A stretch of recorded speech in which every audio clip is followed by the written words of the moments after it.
Hello everyone, it's Kristen, and back again with another book for your perusal. Today is a book about an animal that I find personally extremely fascinating. The book is The Soul of the Octopus by Montgomery. It's kind of hard to see There we go. Soul of the Octopus.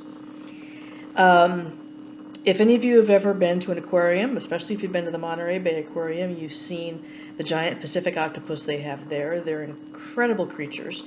They're really smart. Kind of like this little one right here, who's prowling around making biscuits on the blanket. Yeah, you just chill out right there. But all kidding aside, octopuses are very smart.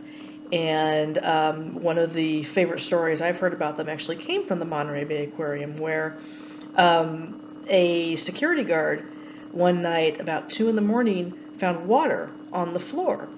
And he went to go find where the source of it was, thinking one of the tanks was leaking. And what he found was that an octopus had hitched a ride into one of the tanks that had an open top when it was still, about yay big, and it was hiding in the coral. It grew up in the tank. Nobody ever saw it. And what it did was it would sneak out of the tank at night, go across, climb into another tank, eat. So it would eat the shellfish and whatever else it would find in there, and then it would crawl back to its own tank. And it knew to do it at the times when there were less likely to be people around. So they're really, really smart. And in this book, the author began not only studying the octopus, but actually having interactions with them. And that is the first chapter, which is called Athena. And that's the name of the octopus that she was able to go and actually have an interaction with. On a rare warm day in mid-March, when the snow was melting into the mud in New Hampshire, I traveled to Boston, where everyone was strolling along the harbor or sitting on benches licking ice cream cones. But I quit the blessed sunlight for the moist, dim sanctuary of the New England Aquarium. I had a date with a giant Pacific octopus. I knew little about octopuses, not even that the scientifically correct plural is not octopi, as I had always believed. Turns out you can't put a Latin ending, which is an I, on a word derived from Greek, such as octopus. But what I did know intrigued me. Here is an animal with venom like a snake, a beak like a parrot, and ink like an old-fashioned pen. It can weigh as much as a man and stretch as long as a car, and yet it can pour its baggy, boneless body through an opening the size of an orange. It can change color and shape. It can taste with its skin. Most fascinating of all, I had read that octopuses are smart. This bore out what scant experience I already had. Like many who visit octopuses in public aquariums, I've often had the feeling that the octopus I was watching me back, with an interest as keen as my own. How could that be? It's hard to find an animal more unlike a human than an octopus. Their bodies aren't organized like ours.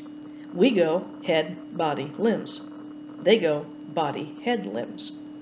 Their mouths are in their armpits, or if you prefer to liken their arms to our lower instead of upper extremities, between their legs. They breathe water. Their appendages are covered with dexterous, grasping suckers, a structure for which no mammal has an equivalent. And not only are octopuses on the opposite end of the great vertebral divide that separates the backboned creatures, such as mammals, birds, reptiles, amphibians, and fish, from everything else, they are classed within the invertebrates as mollusks, as are slugs and snails and clams, animals that are not particularly renowned for their intellect. Clams don't even have brains. More than 500 million years ago, the lineage that would lead to octopuses and the one leading to humans separated. Was it possible, I wondered, to reach another mind on the other side of that divide? Octopuses represent the great mystery of the other. They seem completely alien, and yet their world, the ocean, comprises far more of the Earth, 70% of its surface area, more than 90% of its habitable space, than does land. Most animals on this planet live in the ocean, and most of them are invertebrates. I wanted to meet the octopus. I wanted to touch an alternate reality. I wanted to explore a different kind of consciousness, if such a thing exists. What is it like to be an octopus? Is it anything like being a human? Is it even possible to know? And that's a good question. And throughout the book, the author describes her interactions with different octopuses and interactions that other people have had with them as well. They're incredibly interesting creatures. If you have any interest in the natural world or in intelligence of any kind, I would highly recommend this book to you. And if you would like to support your local Aggies and purchase the book from the bookstore, the link is down in the comments as usual.